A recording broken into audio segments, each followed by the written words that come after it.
Welcome to Swastha Ayushman Chikitsalaya. This is doctor Karishma, naturopathy physician. ఈ రోజు మనం ఈ వీడియోలో యోగ క్రియాస్ గురించి తెలుసుకుందాం. ఎలా అయితే మన బాడీ డస్ట్ కి ఎక్స్పోజ్ అయినప్పుడు ఎక్స్టర్నల్ గా స్నానం అనేది ఎంత ఇంపార్టెంటో, అలాగే మన బాడీ మనం తినే ఫుడ్ కానివ్వండి, తాగే వాటర్ కానివ్వండి, ఎన్విరాన్మెంటల్ పొల్యూషన్ వల్ల కానివ్వండి, ఇలా ఇంప్యూరిటీస్ మన బాడీలో అక్యుములేట్ అయిపోయినప్పుడు ఇంటర్నల్ క్లెన్సింగ్ కూడా అంతే ఇంపార్టెంట్. అందుకోసమే ఋషులు మనకి ఈ క్రియాస్ ని ఇంట్రడ్యూస్ చేశారు. వీటిని మనం షట్ క్రియాస్ అని లేదా షట్ కర్మాస్ అని, శోధన క్రియాస్ అని అంటాము. సో అంటే ఏంటి అంటే, మన బాడీలో ఉన్న ఇంప్యూరిటీస్ ని, టాక్సిన్స్ ని బయటికి పంపించేసి మన ఓవరాల్ హెల్త్ ని, మెంటల్ హెల్త్ ని ఇంప్రూవ్ చేసే వాటిని క్రియాస్ అని అంటాము. ఈ షట్ క్రియాస్ అంటే ఏంటి అంటే, ఒకటి నేటి. నేటి అంటే నాసల్ క్లెన్సింగ్. ఇంకొకటి ధౌతి. ధౌతి అంటే డైజెస్టివ్ ట్రాక్ క్లెన్సింగ్.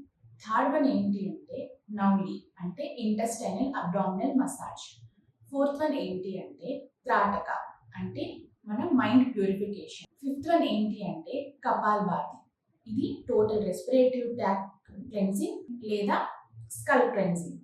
సిక్స్త్ ఏంటి అంటే బస్తి, అంటే కోలన్ క్లెన్సింగ్. సో ఈ 6 ప్రాక్టీసెస్ ద్వారా మన బాడీలో ఉన్న ఇంప్యూరిటీస్ ని బయటికి పంపించేసి ఓవరాల్ హెల్త్ ని ఇంప్రూవ్ చేసుకోవచ్చు. ఈ వీడియోలో నేను మీకు షట్ క్రియాస్ యొక్క ఇంపార్టెన్స్ గురించి, ఇంకా ఓవరాల్ హెల్త్ బెనిఫిట్స్ గురించి చెప్తాను. షట్ క్రియాస్ యొక్క ఇంపార్టెన్స్ ఏంటి అంటే, ఋషులైతే కనుక వాళ్ళు వాళ్ళ తత్వజ్ఞానాన్ని అటైన్ చేయడానికి ఈ క్రియాస్ అనేటివి చేసేవాళ్ళు. ఈ తత్వజ్ఞాన అంటే ఏంటి అంటే సెల్ఫ్ రియలైజేషన్. ఎప్పుడైతే మన బాడీ ప్యూరిఫికేషన్ అవుతుందో అప్పుడు సెల్ఫ్ రియలైజేషన్ని అటైన్ అవుతారు.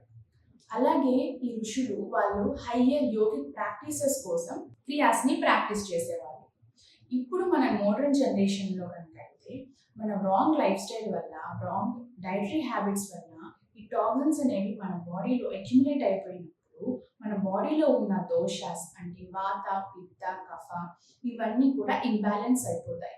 ఇవి ఇంబ్యాలెన్స్ అయినప్పుడు మనకి కొన్ని హెల్త్ కండిషన్స్ అనేవి వస్తాయి. అవి ఏంటి అంటే asthma, rhinitis, allergies, skin conditions, gastro intestinal disorders ఇలాంటివి వస్తూ ఉంటాయి.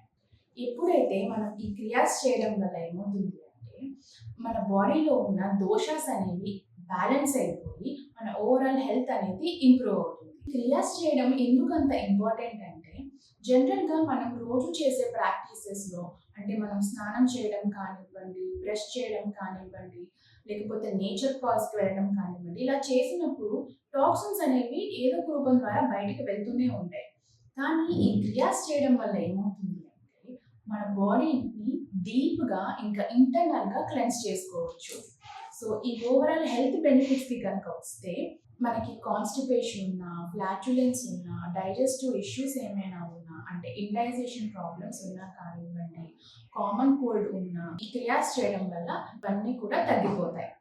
ఇంకా మనకి ఏమైనా స్కిన్ కండిషన్స్ ఉన్నా కానివ్వండి, కాన్స్టిపేషన్తో ఎప్పటి నుంచో బాధపడుతున్నా కానివ్వండి, ఈ క్రియాస్ అనేవి చాలా బాగా హెల్ప్ అవుతాయి.